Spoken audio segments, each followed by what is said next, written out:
एक बनारस के ब्राह्मण देवता थे, भागवत जी का रोज पाठ करते थे। मैंने पहली कथा में, सबसे पहली कथा में, और आज के ही दिन 21 जुलाई 2015 को यह कथा मैंने कही थी, आज 21 जुलाई 2023 को दोबारा कह रहा हूं। बीच में मुझे याद नहीं मैंने कभी कही हो। पहली कथा का मुझे एक एक क्षण याद है, और मुझे देखो यह भी याद है कि यह कथा मैंने 21 जुलाई 2015 को ही कही थी। तो एक ब्राह्मण देवता थे। यहां पर सहनशीलता का भी दर्शन होगा और श्रोहिदः सर्वदेही नाम, सबका भला हो, इसका भी दर्शन होगा इस कथा में। तो एक ब्राह्मण थे, वो भागवत जी का रोज पाठ करते थे। घर वालों ने उनका व्यापार चालू करवा दिया, वो भी ठप हो गया। उनको नौकरी में लगा दिया, वहां से भी छोड़ छाड़ के आ गए। क्यों? उनको संसार की किसी भी क्रिया में आनंद आता है, वो केवल भागवत ही पढ़ते रहते थे। बस भागवत करवा लो, कितनी हो सके भागवत पढ़वा लो, भागवत का पाठ करवा लो। इतने इतने रसिक हो गए थे भागवत के। तो किसी पड़ोसी ने आकर के कान भर दिए, बोले इसका ब्याह करा दो, पत्नी आएगी, अकल ठिकाने आ जाएगी। ब्याह दो ही स्थितियों में ही होता है, या तो लड़का योग्य बन जाए तो सब पीछे पड़ जाते हैं इसका ब्याह कराओ, और या बिल्कुल ही अयोग्य हो तब सब पीछे पड़ जाते हैं इसका ब्याह कराओ, पत्नी आएगी, अकल ठिकाने। सहमत है कि नहीं बात से? तीसरा कोई उपाय हो तो मैंने अनुभव किया नहीं, ये दो मेरे अनुभव के हैं इसलिए बता रहा हूं। या तो बालक योग्य हो जाए तो पीछे पड़ जाएंगे इसका ब्याह कराओ, और या बिल्कुल ही अयोग्य हो तब पीछे पड़ेंगे इसका ब्याह कराओ, पत्नी आएगी, इसकी अकल ठिकाने आ जाएगी। तो ठीक वैसे ही वो ब्राह्मण देवता पूरे दिन पाठ करते थे। पड़ोसियों ने आकर के घर वालों का इसका ब्याह करा दो, पत्नी आएगी, अपने आप पत्नी को प्रसन्न करने के लिए, बालकों को सुख सुविधा के लिए कर्म करना पड़ेगा, फिर तो करेगा कहीं व्यापार। ब्याह हो गया, लेकिन ब्याह के बाद भी उनकी स्थिति बदली नहीं। वो भागवत जी पढ़ते रहते थे, भागवत जी का पाठ करते रहते थे। 2-4 साल तक पत्नी ने सहा। कुछ दिन कहा, पत्नी ने कहा ये तो मानेंगे नहीं, अब घर चलाने के लिए कुछ तो करना, तो मैं ही करती हूं। तो 2-4 घरों में जाके रोटी बनाती थी, उनकी पत्नी ये काम करती थी। पूरे दिन बेचारी लगी रहती, रात्रि में आकर के घर में बैठती, भोजन बनाती, दोनों पति पत्नी पाते। 2 बालक भी हो गए, उनको भी विद्यालय में फीस वीस देना, जो भी करना सब पत्नी करती थी।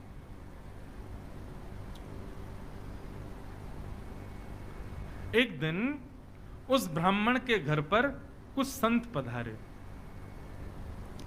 और संत भी ऐसे समय पर आए जिस समय पर घर का पूरी प्रसादी भोजन सब समाप्त हो चुकी थी, सब पा चुके थे। प्राचीन काल में, प्राचीन भारत में संतों को घर में आने के लिए अनुमति नहीं लेनी पड़ती थी। संत जब जिसके यहां जाना चाहे पहुंच जाते थे, और जिनके घर पहुंचते थे वो अपने धनभाग्य मान करके उनको भोजन वगैरह पवाते थे, खुद छत पे सोते थे, उनको कमरों में सुलाते थे। ये प्राचीन भारत था, अब का भारत नहीं है। अब तो संत पहुंच जाएं, फोन करें, अरे भैया हम तुम्हारे नगर में आए। बोले हम तो सब बाहर हैं, छुट्टी मनाने गए महाराज जी, आपको पहले बताना चाहिए था, 1 हफ्ता पहले फोन करते तो हम करते कोई व्यवस्था। अब आप एंड टाइम पे फोन करोगे, हम भी कोई फ्री थोड़ी बैठे हैं। अब का भारत अलग है।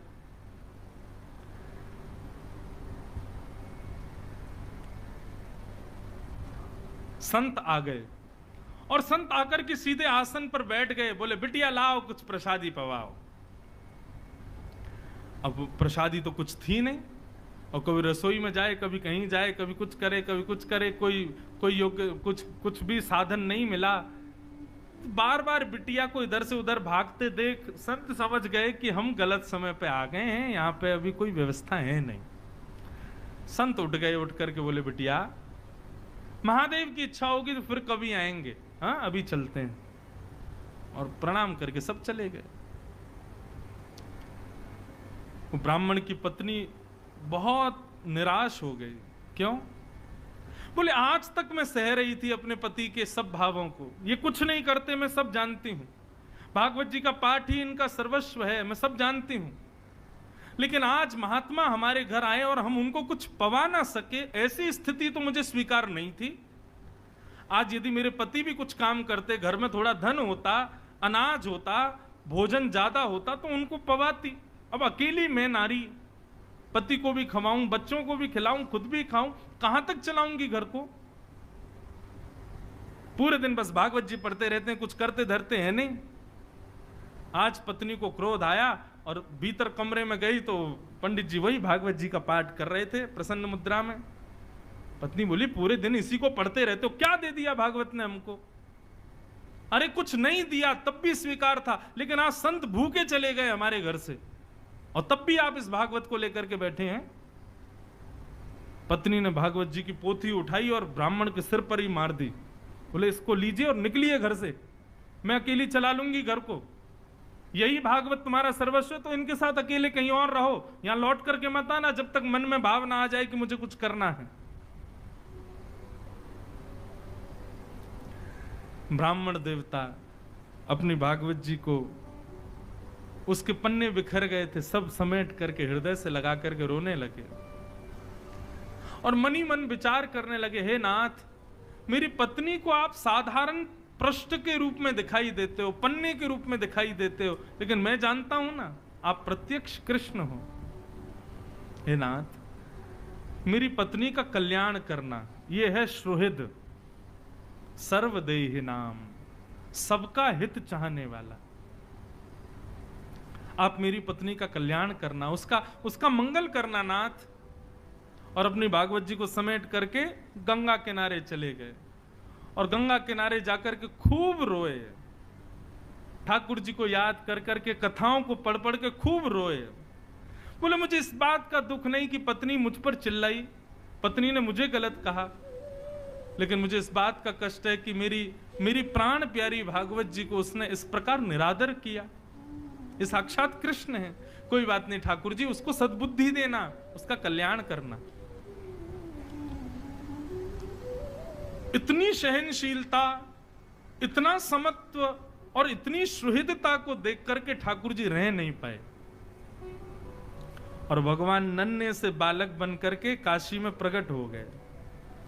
ऊंची धोती पहनी, सिर पर स्वाफा बांधा, स्वाफा बांध करके एक टोकरी को अपने सिर पर धारण करके ठाकुर जी बनारस की गलियों में घूम रहे हैं और घूमते घूमते उस ब्राह्मण के घर पहुंच गए। गेट खटखटाया, ब्राह्मणी ने गेट खोला। नन्हा सा बालक, बड़ा प्यारा सा, सिर पर टोकरी लेकर के आया है।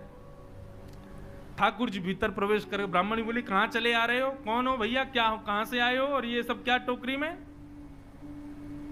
ठाकुर जी कुछ नहीं बोले, मौन, मुस्कुरा रहे हैं बस। टोकरी को नीचे रख दिया, कपड़े से ढकी हुई थी। लौटने लगे तो ब्राह्मणी ने हाथ पकड़ा, बोले, अरे कहीं भी चले आए, कुछ भी रख गए, कौन हो, क्या हो, बताओ तो। ठाकुर जी ने इशारा किया, गूंगे हैं, बोलना नहीं आता, इशारा करने लगे। ब्राह्मण बोली, अच्छा गूंगे हो? ठाकुर जी बोले, गूंगे, लिखना तो आता होगा? ठाकुर जी बोले, लाओ लिख के बताते हैं। तो ठाकुर जी ने उसमें कुछ लिखा और लिख करके पन्ना बंद करके उसको दे दिया, चले गए।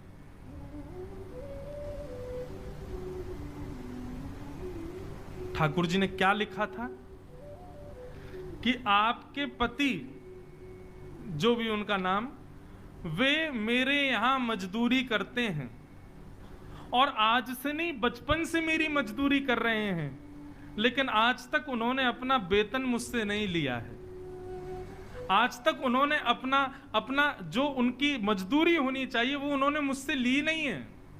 लेकिन आज मुझे किसी ने आकर के बताया कि उनको धन की बहुत आवश्यकता है, तो बचपन से लेके आज तक उनकी जो मजदूरी थी वो मजदूरी में देने आया हूं। और ऐसा लिख करके और ठाकुर जी वहां से चले गए। बोले, मजदूरी? जैसे ही कपड़ा हटाया तो उस डलिया में सोने, चांदी, हीरे, जवाहरात, सबसे भरी हुई लबालब वो डलिया, ऐसी ऐसी मणियां, जो मणियां विश्व में देखने को नहीं मिलती, वो सब उसमें रखी थी। पत्नी मन में सोचने लगी, अरे मैं तो बेवजह गुस्सा हो रही थी, मेरे पति तो छुपा रुस्तम हैं, छुप छुप करके कहीं जाकर के मजदूरी करते थे, मुझे बताया भी नहीं। हो सकता है मैं घरों में रोटी बनाने जाती होंगी, उस समय चले जाते होंगे, और बताओ देखो मुझे बताया नहीं। आज इतना धन, अरे हम तो करोड़पति हो गए, हम तो खरबपति हो गए। मैंने भी बेवजह अपने पति पर गुस्सा किया। बालकों को भेज दिया, जाओ पिताजी जहां मिले उनको बुला लाओ। बालक गए तो पिताजी गंगा के किनारे बैठे रो रहे थे। पिताजी पिताजी, माँ ने आपको घर बुलाया है, चलो। बालक चले गए, उन्होंने भागवत जी की पोथी को हृदय से लगाया, रोते हुए घर आ रहे थे और बार बार प्रार्थना कर रहे थे, हे नाथ कृपा करना मेरी पत्नी की बुद्धि सुधरे। जैसे ही अपनी गली के घर की गली में आए तो अपने घर को पहचान ही नहीं पाए। क्यों? आज तो घर का स्वरूप ही बदल गया। दिए जल रहे हैं, द्वार पर बढ़िया सुंदर रंगोली बनी हुई है, सुंदर पुष्पों से घर के द्वार को सजाया हुआ है। ब्राह्मण बोले ये मेरा ही घर है। सुबह तक तो ऐसा लग रहा था तेजहीन, और अभी ऐसा लग रहा है मानो सारे देवता ही मेरे घर में आ गए हों। ये क्या स्थिति हुई? चंद घंटों में सब बदल गया। ब्राह्मण ने जैसे ही भीतर प्रवेश किया, पत्नी ने आकर के थाल से आरती उतारी, जय हो, नए नए वस्त्र पहने हैं। ब्राह्मण को समझ नहीं आया, बोले ये सब क्या हुआ देवी? सुबह तो तुम बड़ी नाराज थी, हैं? सुबह तो हमारी पोती हमारे सिर पे मार दी, भगा दिया घर से, और हमारी आरती उतार रही हो, ये सब क्या हुआ?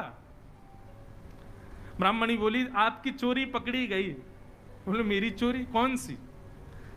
आप अपने आप को दिखाते हैं कि आप कुछ करते नहीं हो, लेकिन आपने बचपन से मजदूरी की है। आज आपका मालिक आया था आपकी मजदूरी देने के लिए। ब्राह्मण बोले मेरा मालिक? कौन सी मजदूरी भैया? बोले हाँ, गूंगा मालिक आया था, आपको बोलना नहीं आता, उसको गूंगा है ना वो। ठाकुर जी ब्राह्मण देवता बोले गूंगा मालिक? ये कैसा मालिक है भैया? क्या मजदूरी देके गया? कक्ष खोल करके दिखाया तो डलिया रखी थी, सोने चांदी हीरे जवाहरात सब उसमें रखे थे। बोले देवी मेरा कोई मालिक नहीं है, ये मेरी कोई मजदूरी नहीं, मैं कुछ नहीं करता, मैं तो केवल भागवत अध्ययन करता हूं। बोले आपका मालिक आया था, गूंगा मालिक, और वो बता करके गया कि आपने मजदूर। तुमको कैसे पता? वो तो गूंगा था, बोलना जानता, तुमको कैसे पता? बोले ये पर्चा दिया। जैसे ही पर्चा खोल करके देखा तो सारे शब्द उस पर्चे में घूमने लगे, और तभी उस पर्चे पर ही त्रिभंग ललित श्याम सुंदर की आकृति प्रकट हो गई। ब्राह्मण देवता रोने लगे और रो करके अपनी पत्नी के चरणों में प्रणाम किया और कहा, हे देवी, ये कोई सामान्य व्यक्ति नहीं थे, सामान्य मालिक नहीं थे, पूरे विश्व के जगत नियंता, जगदाधार, जगदीश्वर थे। मैंने बचपन से आज तक भागवत का पाठ कभी अपने सुख के लिए नहीं किया, केवल उनके लिए किया। इसीलिए जगत मजूरी देत है, क्यों राखे भगवान। जग को सब मजदूरी देते हैं, मेरी मजदूरी देने आज श्याम सुंदर आए थे, वही आकर के सब दे करके गए।